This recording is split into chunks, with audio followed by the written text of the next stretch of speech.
Zélio era só um menino, tinha 17 anos e começou a manifestar uma série de doenças.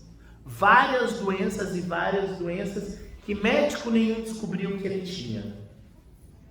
Sua mãe o levou numa benzedeira. Essa parte da história vocês não conhecem, muita gente não conhece essa parte da história. A primeira incorporação do Zélio não foi na mesa kardecista. A primeira incorporação dele foi numa benzedeira, e há fatores históricos comprovando isso. Ela levou ele numa benzedeira, ele incorpora o guia dele pela primeira vez, ele é levado a um médico, esse médico é membro da Federação Carioca de Espiritismo. O médico, uma pessoa muito espiritualizada, pôs a mão no menino, olhou e falou: isso aqui não é físico. O que ele tem não é físico, mãe, não há exame, não tem nada. Leva ele na Federação Kardecista do Rio de Janeiro. A mãe dele leva ele, depois dele já ter tido a primeira incorporação na benzedeira. A mãe dele leva ele. Chegando lá, no começo da reunião, o chefe da mesa kardecista levanta e chama ele para participar da mesa. Olha a espiritualidade.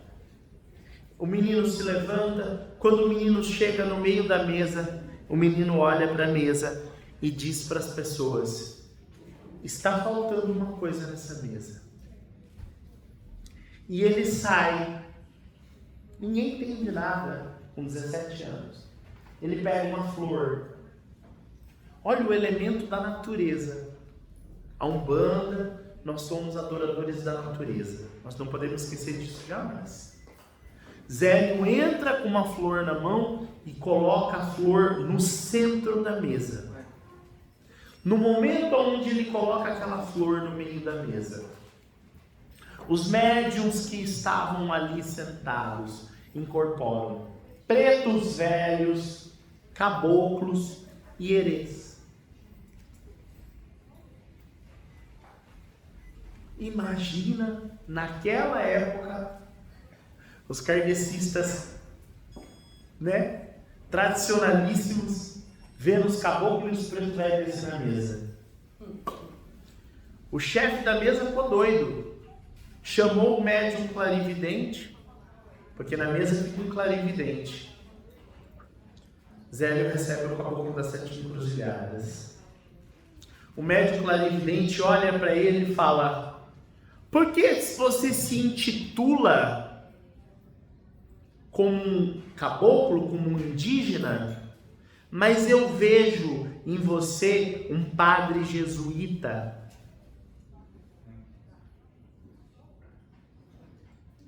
Os olhos veem aquilo que ele é permitido.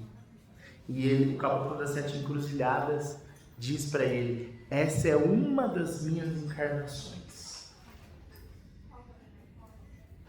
Uma das minhas encarnações eu fui um freio. Por esse motivo, o chefe da mesa começa a expulsar os espíritos. Sai espírito de preto, sai espírito atrasado. A época era muito racista, muito preconceituosa. Que espírito podia se manifestar? O doutor, o engenheiro, o médico, o advogado, o francês? Não, o preto não podia. E aí o caboclo das 7 encruzilhadas diz para as pessoas que estão ali: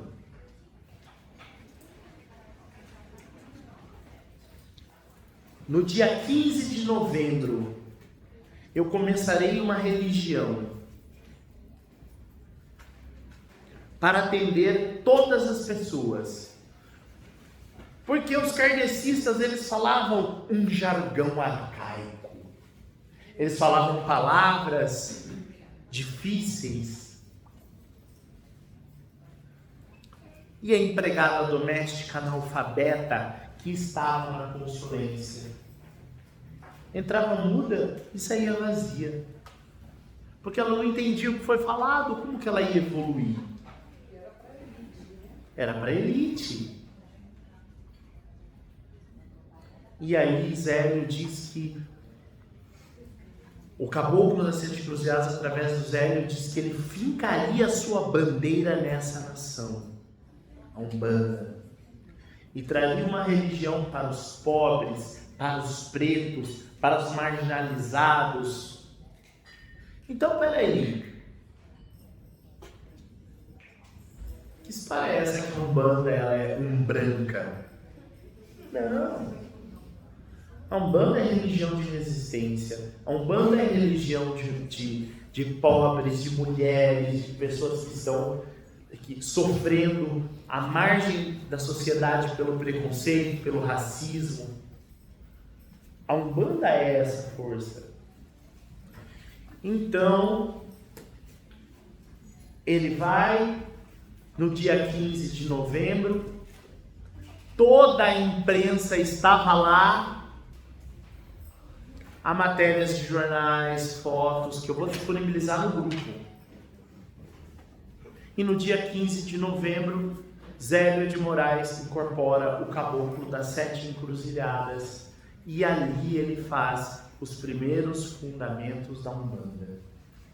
E ali Zélio de Moraes começa a Umbanda. Ele não inventou a espiritualidade, ele inventou a Umbanda. E nós precisamos respeitar o Zélio, não aceitar o apagamento cultural que as pessoas estão tentando fazer com o Zélio. Ok? Então assim nasceu a Umbanda. Assim nasceu a Umbanda. Zélio de Moraes recebe da espiritualidade uma ordenança espiritual de fundar outras casas, de ter outras casas, para que a religião se espalhasse e fizesse o bem a todas as pessoas. E assim o Zélio fez, fundando as 7 primeiras casas abaixo dele, que é nossa próxima aula, ok? Nossa próxima, eu vou falar sobre cada casa, de cada casa saíram vertentes de Umbanda, cada sacerdote tem o seu legado, cada sacerdote tem a sua história, e se a gente é umbandista, a gente precisa entender a nossa história, tá bom? E aí, essa é a história da Umbanda. Assim começou a Umbanda. Assim começou a Umbanda.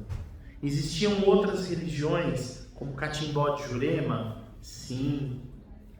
Molocô veio depois, que une toda essa questão mais africana e indígena.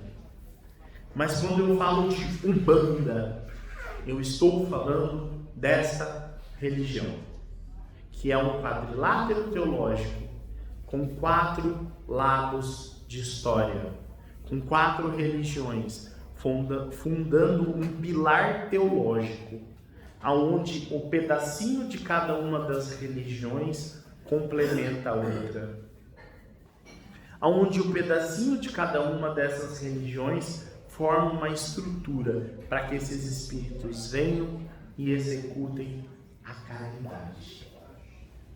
É impossível pertencer a uma religião, bater no peito e dizer sou umbandista e não conhecer a história da onde vocês vieram. Esse é o primeiro vídeo, o primeiro desenvolvimento de vocês, que eu vou dar sequência completa para que vocês possam acompanhar todas as questões.